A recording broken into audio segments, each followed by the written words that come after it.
time when I left the CBC, I'm prepared to be corrected on this, but I'm just trying to think back.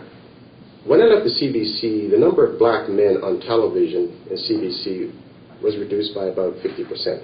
And I was also the most senior at the time. And the assumption was that I'd stick around and I would just sort of keep on doing what I've always been doing.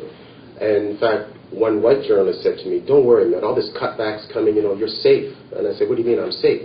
"Oh, no, don't worry, you're the right color." I said, "Oh, whoa.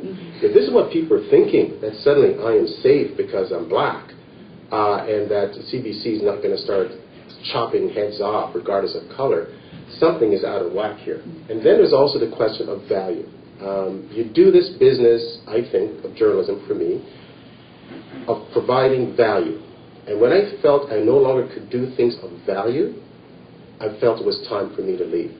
And so for me to make that change, to leave the CBC with my wife at the time, who was also in a senior management position, she was the highest ranking woman of color in the CBC. She was head of training and development for the CBC. We both left at the same time.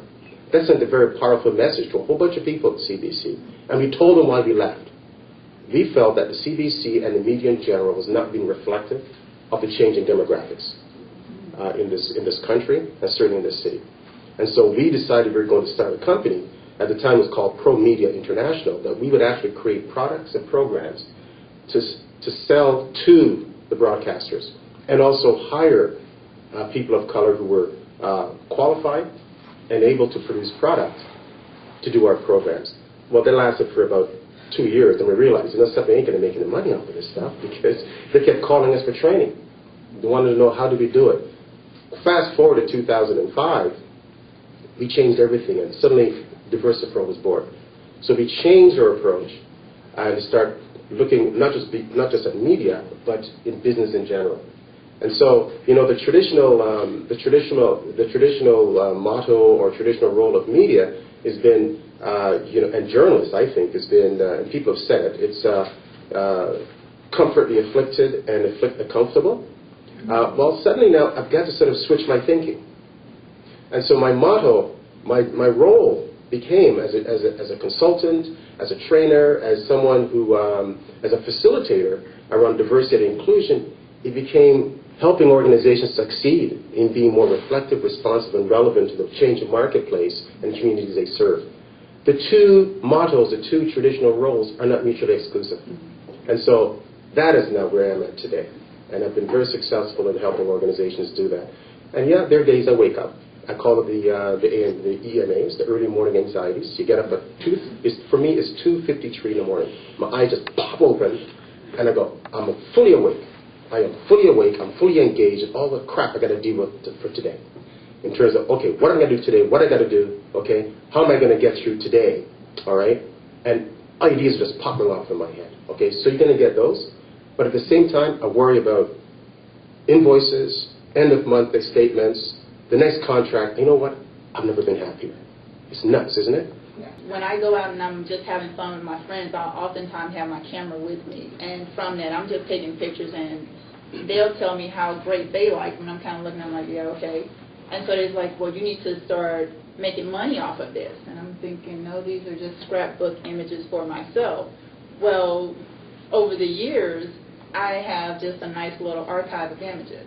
And I'll just put them up, and people are like, oh, I want that. Okay, well, how much do you think it's worth? And you pay for it. Then they kind of put on the brakes. But ultimately, that's what it comes down to. If I'm going to go into a store, I'm not going to haggle over the price. I know certain things I will pay for and certain things I want. That's the same thing that happens as an entrepreneur. You have value. You need to know what your worth is. And then you start trying to branch that out. Even though I work at the Associated Press in New York, I still have that opportunity to branch out. Photography is what I do, and I do it on the side, and they know about it.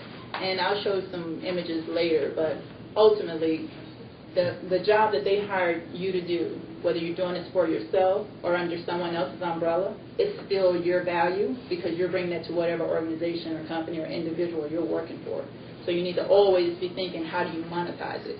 And if it's not the full value right now, network, because those numbers will come later.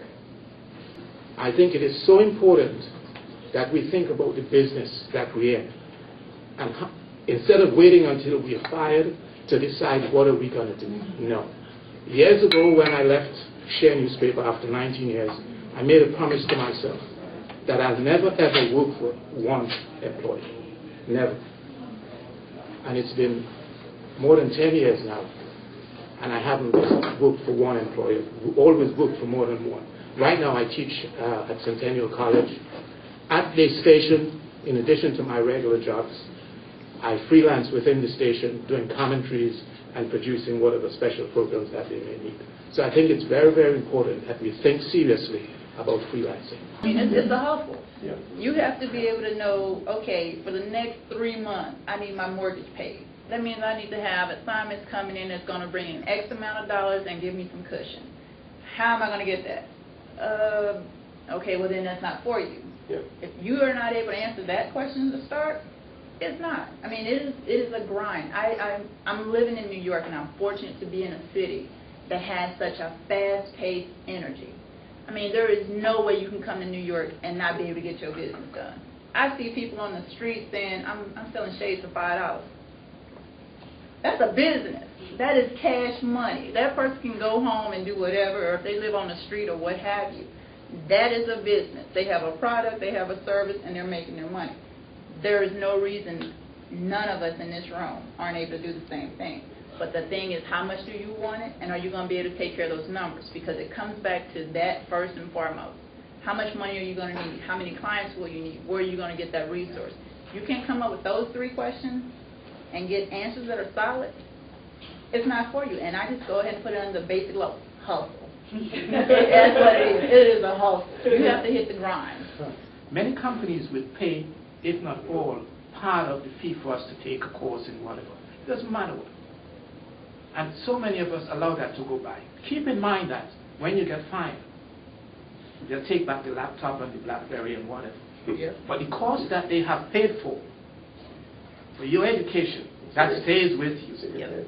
And I see that money that's going to waste and no one's thinking, or very few people taking advantage of it. Think about it.